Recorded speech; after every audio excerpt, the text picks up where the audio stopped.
Ashamarka fuune kabajamtoota hordoftoota madda walaabuu miidiyaa oduulee guyyaa har'aaf qabannee isin biraan geenna. Finfinneetti dhaabbileen barnoota leenjii teknikaa fi ogummaa 82 sadarkaadhaan gadi jedhame. Kolleejjiiwwanii fi dhaabbileen barnoota leenjii teknikaa fi ogummaa magaalaa Finfinnee keessatti argaman 82 sadarkaa gadi ta'uu abbaan taayitaa leenjii fi hordoffii qulqullina barnoota magaalaa Finfinnee beeksise. Abbaan taayitichaa haala madaalli barnoota leenjii teknikaa fi ogummaa irratti kaleessa qooda fudhattoota waliin mari'ateera. Haaluma kanaan abbaan taayitichaa dhaabbilee barnoota leenjii teknikaa fi ogummaa magaalattii keessatti argaman 261 irratti sakatta'insa taasisen kanneen keessaa 82 sadarkaa gadi ta'uu mirkaneessuun ibsee jira. Abbaan taayitichaa qulqullina barnootaa eegsisuuf qooda fudhattoota waliin qindoominaan hojjechaa akka jiru ibsuun dhaabbileen ga'umsa cinatti kanneen sadarkaa barbaadamu hin guunne irrattis tarkaanfiin akka fudhatamu ibsee jira. Lammiileen Suudaan kibbaa daangaa Itoophiyaa cehuudhaan saamicha geggeessan. Lammiileen Suudaan kibbaa daangaa Itoophiyaa cehuudhaan horii gaafaa saaman 44 to'annoo jala oolfamaniiru jechuun poolisiin federaalaa Itoophiyaa beeksisee jira. Namoonni qabaman kunniinis horiiwwan gaafaa 200 ol saamanii turan deebisuu kan ibse poolisiin federaalaa Itoophiyaa jimaata darbe gaafa muddee 3 bara 2017 naannoo bulchiinsa kibba lixa Itoophiyaa aanaa Suraamaa keessatti to'atamanii kan turan guyyaa kaleessaa immoo gara bulchiinsa kibba lixa Itoophiyaatti dabarfamaniiru jedhe. Poolisiin federaalaa Itoophiyaa hoogganaa miidiyaa fi kominikeeshinii kan to'atan obbo Jeelaan Abdii sagalee Ameerikaatti akka himanitti namoonni lammiilee Suudaan kibbaa ta'an kunneen aanaa Suraamaa kan kibba lixa Itoophiyaatti argamu irraa gara daangaa Itoophiyaatti seenuun humni waraana Itoophiyaa poolisii federaalaa fi poolisii naannichaa waliin to'atuun to'annaa jala oolchuu himan. Yeroo to'annaa jala oolfamanitti buufata yookiin kaampii poolisii federaalaa keessa akka tursiifamanii fi mana sirreessaa boongaatti dabarfamanii kennamus eeraniiru. Adeemsi seera isaa akkamitti ilaalamuuf deema jedhamuun kan gaafataman obbo Jeelaan koreen komishinii poolisii fi seera hajaa irraa dhimma kanaaf hundaa'ee jiraachuu himaniiru. Naannolee Suudaan kibbaa wajjin waldaangessan kibba lixa Itoophiyaa fi Gaambeellaa keessatti yakkoonni akkasii akka raawwatamanis himaniiru.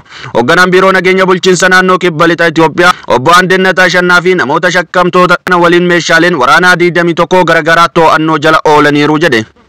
Mootummaan waraanaa akka tooftaa bulchiinsaatti fayyadamurraa gara itti gaafatamummaatti deebi'uun biyyaa fi uummata badirraa oolchuu qaba jechuun waamicha biyyaalessaa godhee gamtaan paartii mormitoota kookaasaa jedhamu. Haalli siyaasaa diinagdee fi hawaasummaa biyya keenyaa erguma bilchiginnaan hundaa'e kaasee haala hamarraa gara daran hamaatti cehaa dhufe jechuun gamtichi dubbate. Siyaasaan keenya akkuma barame kan cunqursaa wal dhibuu fi olaantummaa paartii tokko ta'e itti fufeera. Paartileen siyaasaa jala deemtummarraa uummanni ergamtummarraa kan hafe mirgoota siyaasaa mulqamuun gadi jedhanii akka bulan itti murtaa'ee jira jedhe. Diinagdeen keenya gara waraanaatti ce'ee qabeenyi guddaan biyyattiin bu'uuraalee misoomaaf osoo hin taane waraanaa fi nageenya kabachiisuuf oolaa jira jedhe.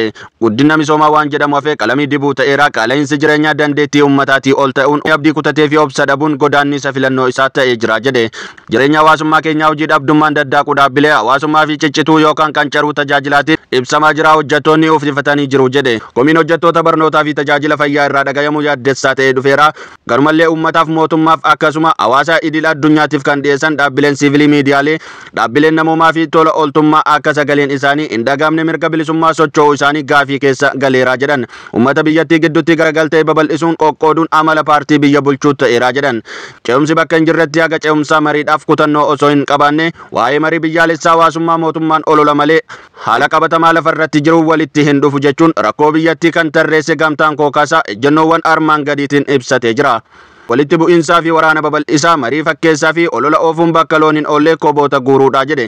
Naannolee Oromiyaa, Amaaraa fi Tigraay, Sumaalee fi Afaaritti kibba lixa biyya keenyaatti naannolee gidduutti hariiroon kaleessa uummattoota diigaa walitti bu'iinsa kakaasaa rakkoo siyaasaa mariin furanna jechuun faasurra kan darbee bu'aa buusuu hin jiru. Waraanni dhaabbatee marii haqa qabeessa akka jiraatu gaafanna jedhan. Manni marii paartilee siyaasaa erga hundeeffame akka bahu dhiibbaan akka irraa ka'u gaafanna jechuun mirga yaada ofii bilisaan ibsachuu fi miidiyaa akka kabajamu gaafannaa. Ukkaamsaa fi hidhaan ogeeyyii miidiyaa qabsaa'ota mirga namoomaa aktiivistootaa fi namoota siyaasaa irraa akka dhaabbatu hubachiifnaa jedhan.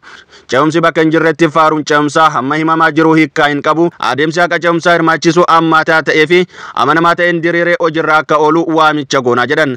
Sarbamni qabsaa'ota mirga namoomaa fi tumsitoota dimokiraasii sababa hojii isaaniitiif ga'uun haa dhaabbatu jedhan. Adeemsi hariiroo alaa ololoota keenya gaanfa Afrikaa ardii teenyaa fi addunyaa faana qabnu qorannaa irratti kan hundaa'e bu'aa biyyaalessa fulla'aa birmadummaa misoomaa fi mirga uummataa kan ilaalcha keessa galche ta'uu akka qabu hubachiisan.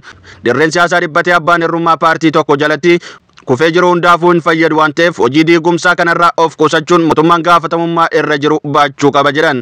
Gamtaan paartilee siyaasaa kookaasaa muddee 9 bara 2017 dhaabbileen siyaasaa gamtaa kookaasaa kana keessatti hammataman koongiresii federaalawaa Oromoo, adda bilisummaa Oromoo, paartii Dimokiraatawaa Arbaa Itoophiyaa, sochii biyyaalessaa Walaayitaati.